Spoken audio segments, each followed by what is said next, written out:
Pagi anak-anak kami sekalian, kembali lagi kita berjumpa pada pertemuan yang ketiga di kelas 10 IPS yang mana temanya tentang fungsi nilai.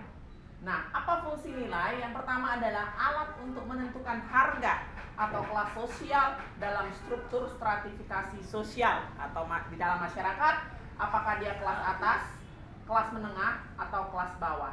Contoh, kalau dalam masyarakat kota, ukuran atau alat yang dipakai adalah harta atau kekuasaan. Jadi semakin dia banyak harta, berarti dia di kelas atas dan sebaliknya. Nah, bagi masyarakat petani, ukuran yang dipakai atau alat yang dipakai untuk menentukan harga sosial adalah banyaknya lahan atau tanah yang dia punya. Jadi semakin banyak tanah atau lahan yang dia punya, berarti dia adalah kelas atas. Oke, yang kedua, B, mengarahkan masyarakat untuk berpikir dan bertingkah laku sesuai nilai-nilai yang ada dalam masyarakat. Yang C, untuk mengatur kehidupan masyarakat agar berjalan dengan tertib dan aman. D, memotivasi masyarakat agar bertindak sesuai dengan perannya dalam mencapai tujuan. Dan yang kelima, alat solidaritas atau pendorong bagi masyarakat untuk saling bekerja sama agar nilai-nilai yang ada tetap terjaga dan berkembang ke arah yang lebih baik.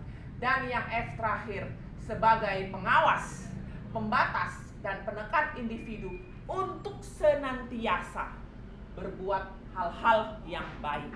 Itulah anak-anak 6 fungsi nilai yang ada dalam masyarakat. Oke, masuk yang kelima, sumber nilai. Sumber nilai itu yang pertama bersumber dari Tuhan. Nah, berarti kalau dari Tuhan sifatnya mutlak dan berlaku secara universal, ya. Ini berarti kalau sumbernya dari Tuhan ini kitab suci, merupakan pedoman hidup dan dapat menciptakan kedamaian, ketentraman, ketenangan, kerjasama, hal-hal yang baik dalam masyarakat. B, sumber nilai adalah dari masyarakat. Nah, kalau dari masyarakat ini sebagai hasil kesepakatan dan dia juga menjadi pedoman hidup. Dan dia di sini bersifat apa? Relatif. Artinya relatif gini, baik bagi masyarakat A belum tentu baik bagi masyarakat B dan sebaliknya. Oke, C, bersumber dari individu. Nah, individu di sini adalah tokoh-tokoh masyarakat yang kemudian dijadikan pedoman di dalam masyarakat. Contohnya nilai Pancasila ya oleh Soekarno, nilai demokrasi oleh tokoh-tokoh yang ada di luar negeri dan sebagainya. Oke, nilai dapat dibedakan berdasarkan ciri-cirinya. Ini ada 2. Nilai yang dapat direncanakan atau mendarah daging, internalized value. Artinya nilai itu tidak bisa lagi dipisahkan dari diri manusia. Contohnya nilai keagamaan, nilai kedisiplinan. Nah, ini biasanya harus diajarkan oleh orang tua kepada anaknya sejak usia dini. B, nilai dominan, nilai yang dianggap lebih penting ya, lebih penting dari nilai lainnya. Nah, apa ukuran-ukuran yang digunakan untuk menentukan dominan tidaknya suatu nilai? Ini ada 4. Kita lihat yang pertama, banyaknya orang yang menganut nilai tersebut.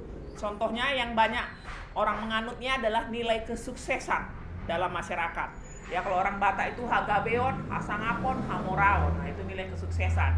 B, lamanya nilai itu dirasakan oleh masyarakat.